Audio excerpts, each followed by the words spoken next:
ക്രൂശിൽ കണ്ടു ഞാൻ നിൻ സ്നേഹത്തെ,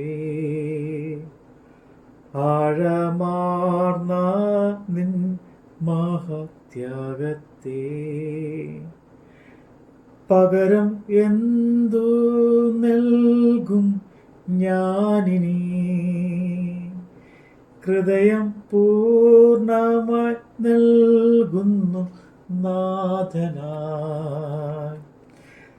പകരം എന്തു നൽകും ഞാനിനി?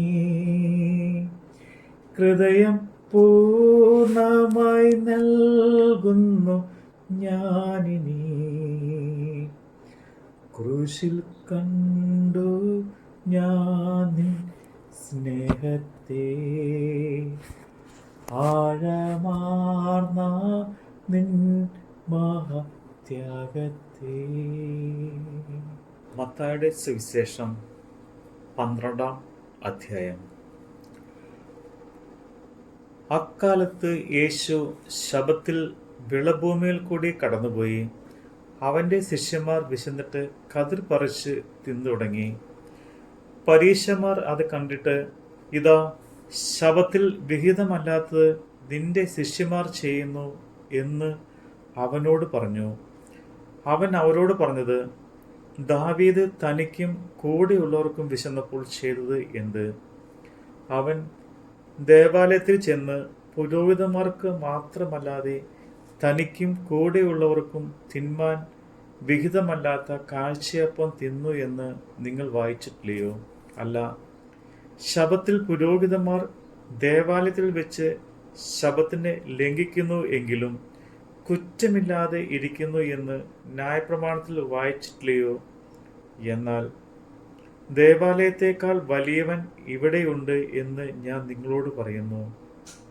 യാഗത്തിലല്ല, കരുണയിലത്രേ ഞാൻ പ്രസാദിക്കുന്നത് എന്നുള്ളത് എന്ത് എന്ന് നിങ്ങൾ അറിഞ്ഞിരുന്നു എങ്കിൽ കുറ്റമില്ലാത്തവരെ കുറ്റം വിധിക്കുകയില്ലായിരുന്നു. മനുഷ്യപുത്രനോ ശബ്ബത്തിനും കർത്താവാകുന്നു.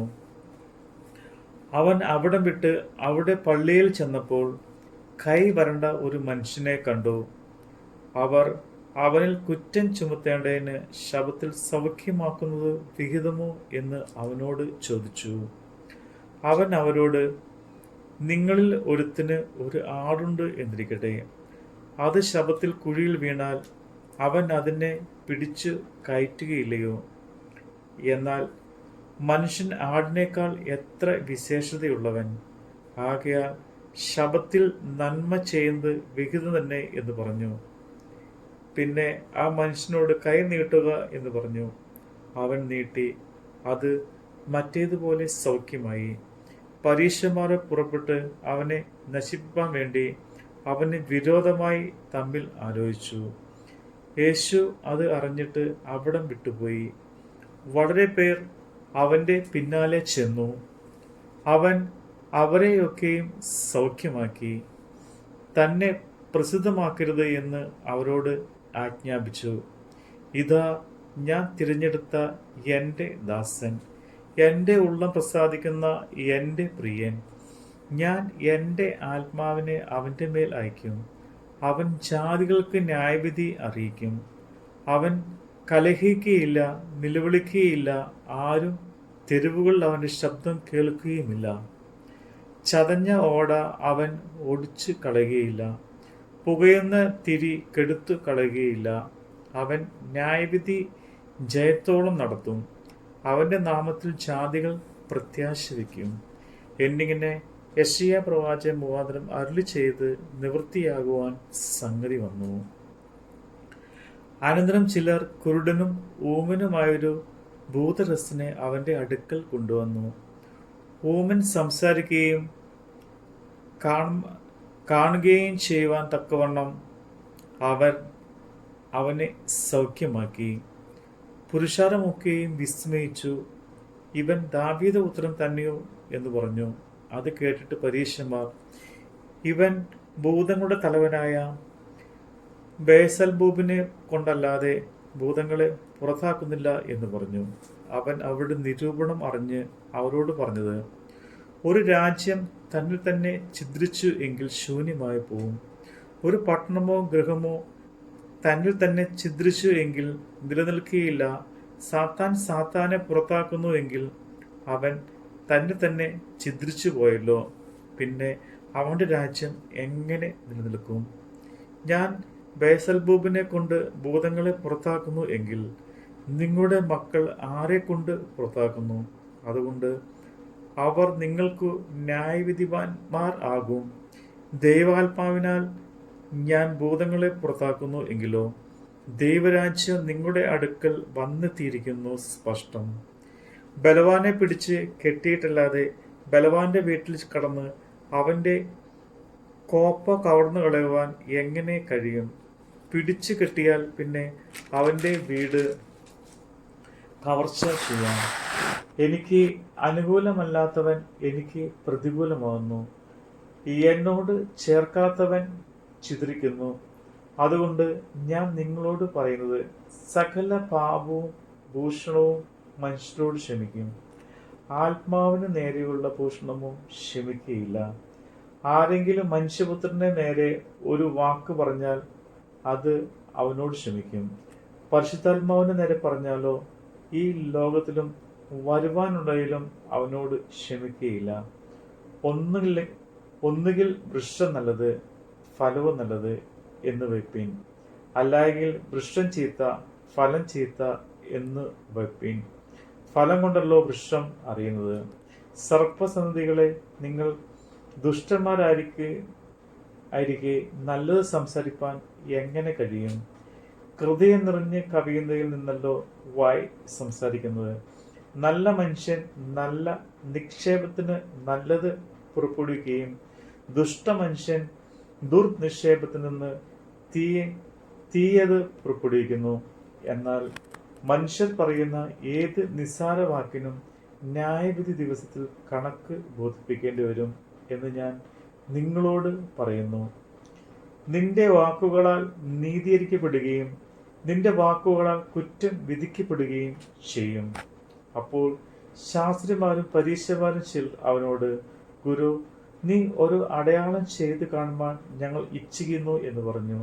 അവൻ അവരോട് ഉത്തരം പറഞ്ഞത്, ദോഷവും വ്യഭിചാരമുള്ള തലമുറ അടയാളം തിരിയുന്നു. യോനാ പ്രവാചകന്റെ അടയാളമല്ലാതെ അതിന് അടയാളം ലഭിക്കുകയില്ല. യോന കടലാനയുടെ വയറ്റിൽ 3 രാവും 3 പകലും ഇരുന്നതുപോലെ മനുഷ്യപുത്രൻ 3 രാവും 3 പകലും ഭൂമിയുടെ ഉള്ളിൽ ഇരിക്കും.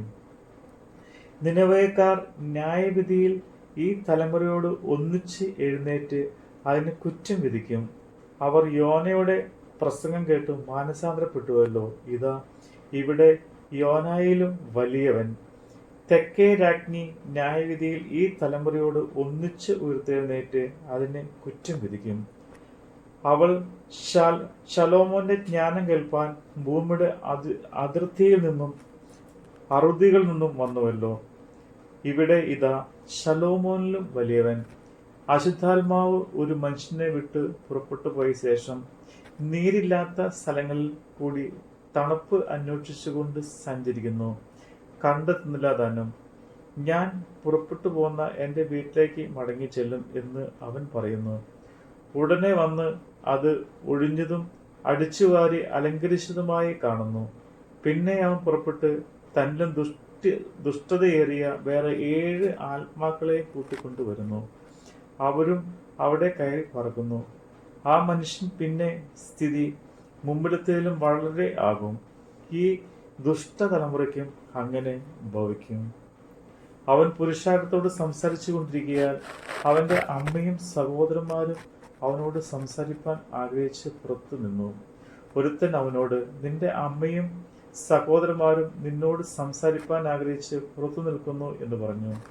യേശു അവനോട്, എൻ്റെ അമ്മ ആര്, എൻ്റെ സഹോദരന്മാർ ആർ എന്ന് ചോദിച്ചു.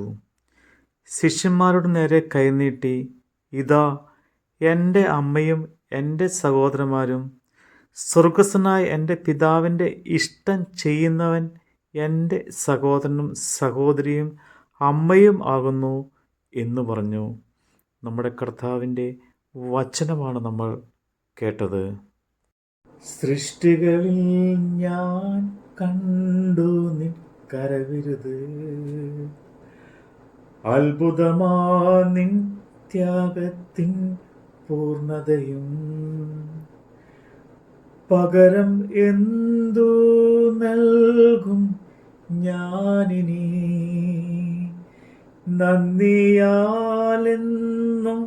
വാഴ്ത്തിടും സൃഷ്ടാവേ.